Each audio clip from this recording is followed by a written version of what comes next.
at the OECD. But I do have a bit of German. I used to learn German, so I heard with great interest the presentation before, and I think my talk is quite complementary. We heard about the fast changing nature, the necessity to have growth and development, the topics around well-being, the mega trends, and the jobs of the future. At the OECD, we've been working with all of these topics quite intense.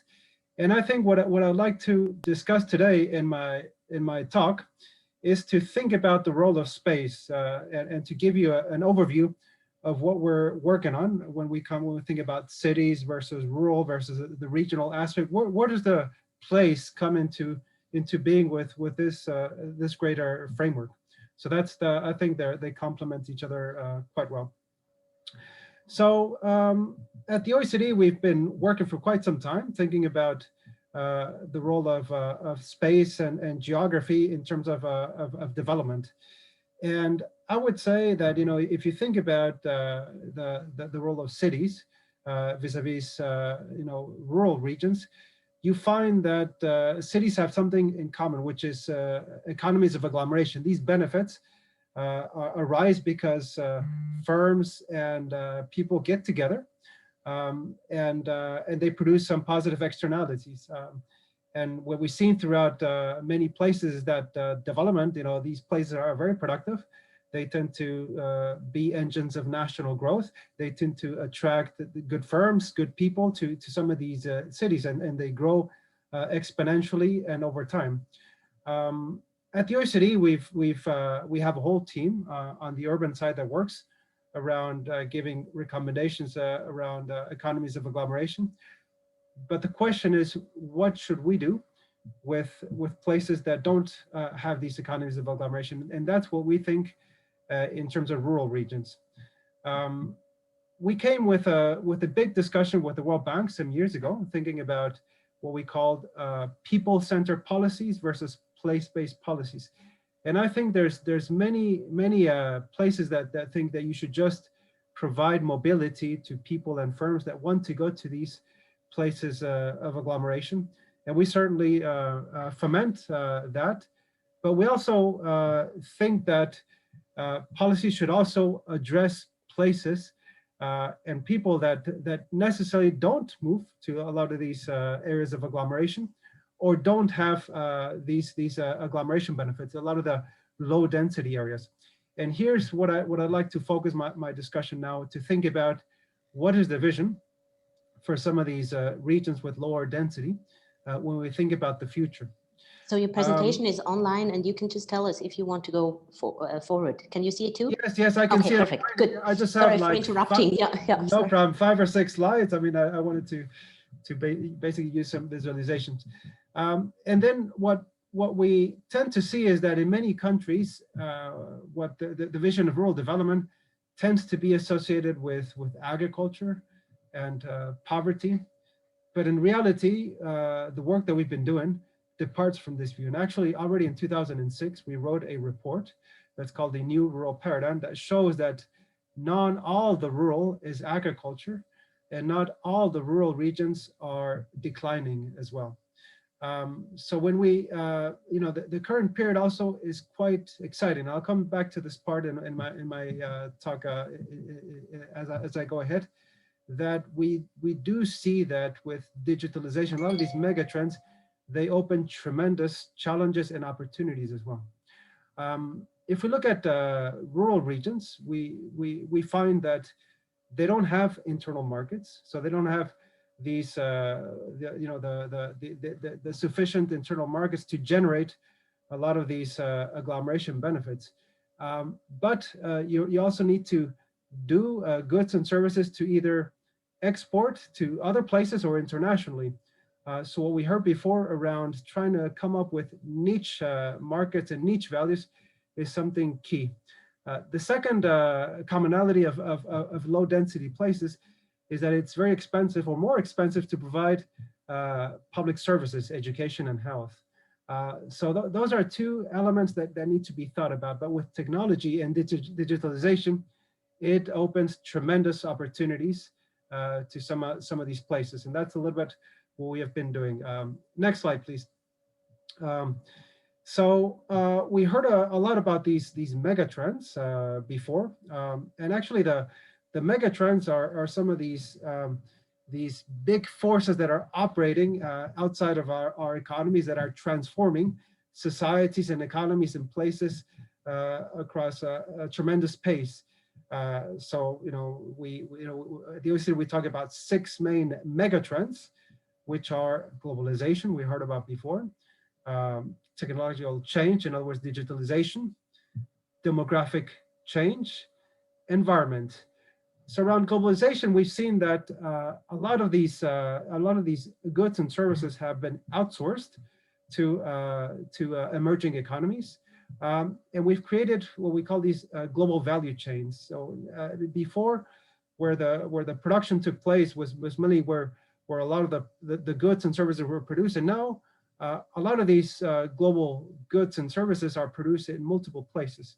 So it's very important to understand where regions and rural areas and cities stand within some of these global value chains, and where they have any niche and they can add value within these global value chains. Then we've seen that digitalization, it's what we think will be the highways of the future.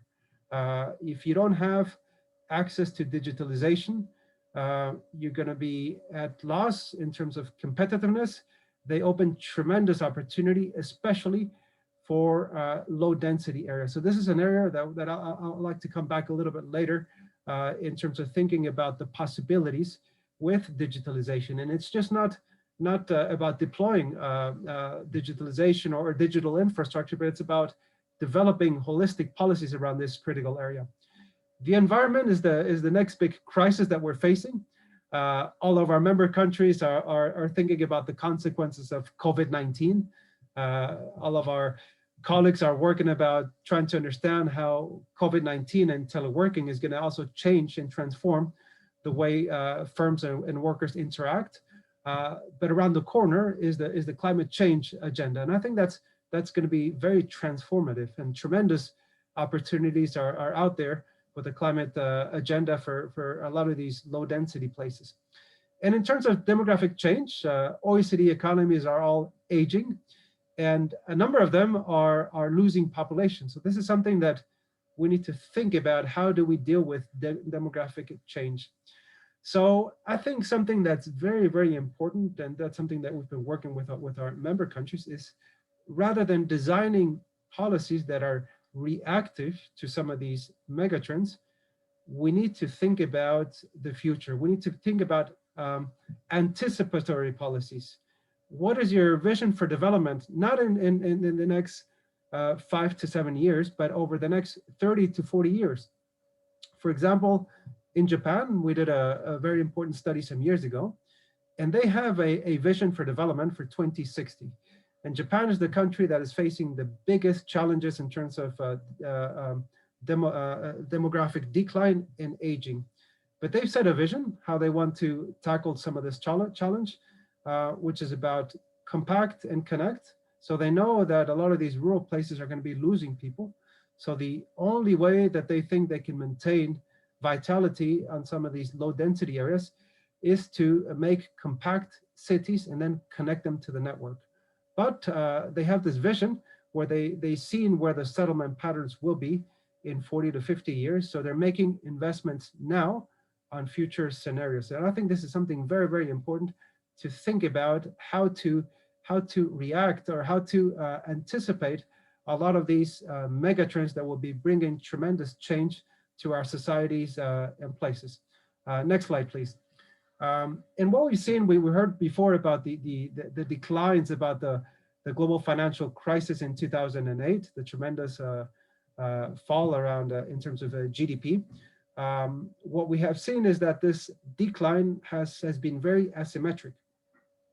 In particular, cities have benefited much more, or have been much more robust to the 2008 global financial crisis. And if you see On the left-hand side, we find this is a GDP per capita in regions that are close to the metropolitan areas, and the other two lines are the non-metropolitan regions that are close to small and medium-sized cities, and the remote non-metropolitan regions. So you see that there's been an increasing gap between the largest cities and the places close to the largest cities and the rest of the territories. Some academics have labeled this the growing divide, the geography of discontent.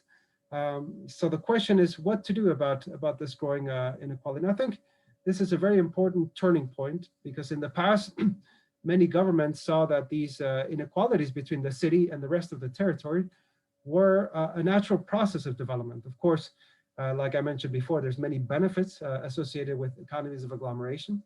And then, you know, that many governments accepted these inequalities as something natural in terms of development. But what we've seen now is that if the gaps become too big over too long of a time, bad things happen. And in particular, this discontent doesn't happen just on people, but on places. And it can give rise to populist voting. It can bring instabilities in our society. So the big question that we're facing today is, how do we deal these growing inequalities that are between some of the largest cities and some of the places left behind? So the first thing that I would like to focus is that we know that coming up with temporary measures, that is subsidizing some of these places that have been falling behind since the global financial crisis, is not something that will provide solutions over the medium and long term. We think that these temporary measures should be avoided. We need to go to the essence of some of the structural factors. I'll be talking about some of this a little bit later. And the second slide that you see on the right-hand side is the gaps on digital. We've seen that there's been tremendous development or advancements when it comes to reducing the gaps in terms of accessibility of broadband. Right now, the gaps between urban and rural in terms of household with broadband are not very big. They're a couple of percentage points. But the gaps are quite big when it comes to quality digital access. That is about 30 megabits per second. You see that the gaps between urban and rural are still big. And this is very important, because if we think about providing services in terms of e-health or e-education, we need strong connections. We need good broadband, not just a coverage. And then another graph that is not shown in my presentation, but it's around digital skills. The gaps between urban and rural are even bigger.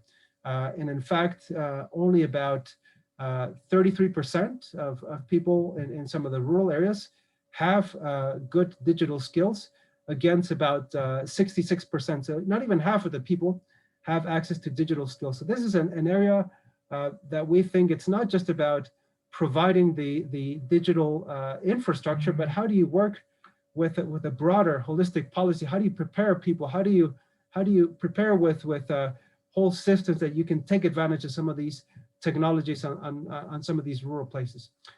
Next slide, please. So another area that's very interesting that we've been working about is, you know, the traditional definition of urban and rural was that you define the city and the leftover was rural. And in reality, you know, the world doesn't work like this. And this way of designing, you know, the urban and the rural dichotomy has very important implications, because a lot of the policies follow a lot of these statistical definitions. So you had urban policy that only targeted a lot of the cities, and the left, you know, the leftover were rural policy, but there was no interaction between the two. So we think that, you know, rural policies should have a lot of interaction between the urban, because in reality, the distinction between urban and rural is quite complex. You have a city, you have the inner area of the city, then you have the outskirts of the city, you have the towns that are close to the city. You have this sort of like a degree of urbanity and degree of rurality. You have a continuum that goes from the urban into the rural. And in reality, goods and services, they operate between this continuum. They don't stay just on the city center and on the rural. There's a lot of interactions between the city and the rural. So we need to think about, in terms of rural policies, how to connect with urban policies and vice versa. Something very, very important, thinking about the linkages between the two. The second very important thing is that rural places are very diverse. And I think this is very critical for Switzerland.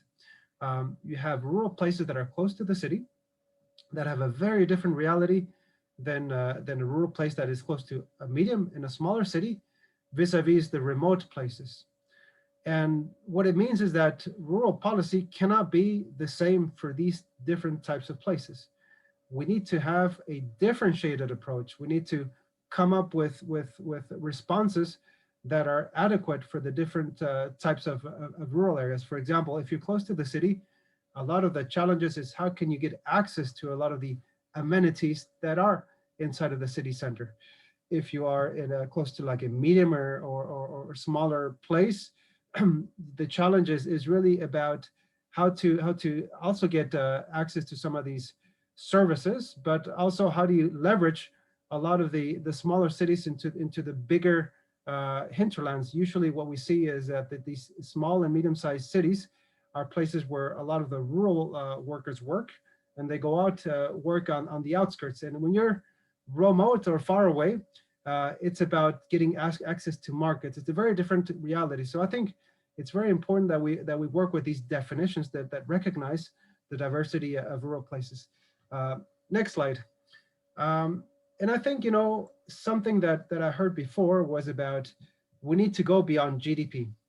And actually, at the OECD, we've been working on what we call the people-centered approach, where we put the emphasis around the well-being of rural citizens.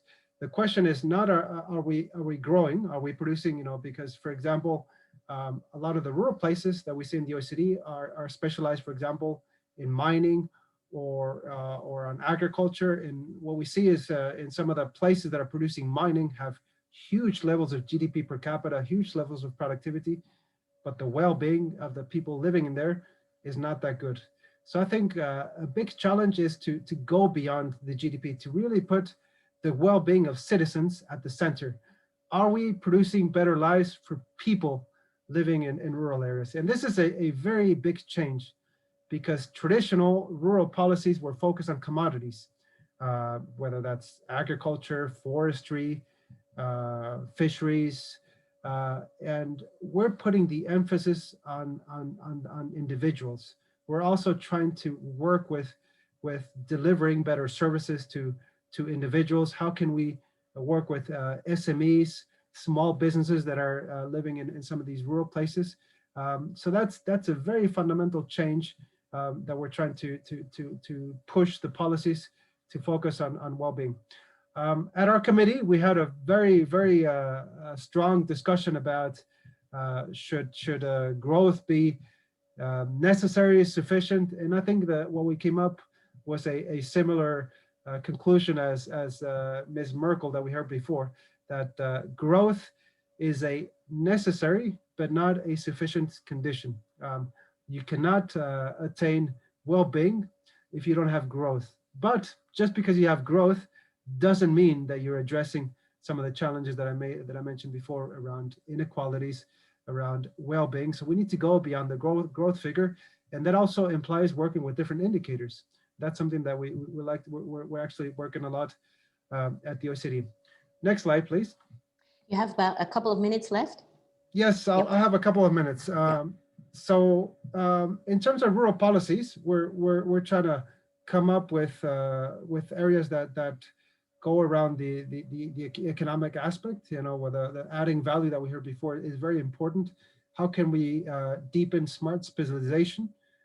And here we need to promote innovation. We need to understand where the niche markets are. We need to better understand where each of the place might have a competitive advantage within the global value chains, and how we can support SMEs. So here the digitalization agenda is very critical, because that's going to allow a lot of these smaller firms to give access to new markets, to do things in a very different way. and to also think about how to retain more value in a lot of these rural communities. We also think that on the social side, developing better services through innovative and new methods is something quite important. And I also mentioned around the renewable energy and the climate change in the environment, all the opportunities that this can bring. So in terms of just to come up with some conclusions, a couple of things that I think are very important. The first one is, we think that rural policies need to be holistic. They need to be encompassing. They need to differentiate the different types of rural areas. They need to promote bottom-up processes. These rural policies cannot be actions by national ministries that just pre-impose their vision for development. They need to work with bottom-up approaches, with the local citizens, with the places, to come up with their own strategy, and then come up with agendas that match the top-down with the bottom-up. So it needs to promote participatory and inclusion. That's something very, very important.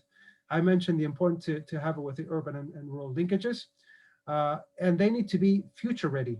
They cannot be strategies that address the government agenda of 4 or 5 years, but what is your vision for 50 years? That's something very, very important to establish, to go beyond these yearly visions.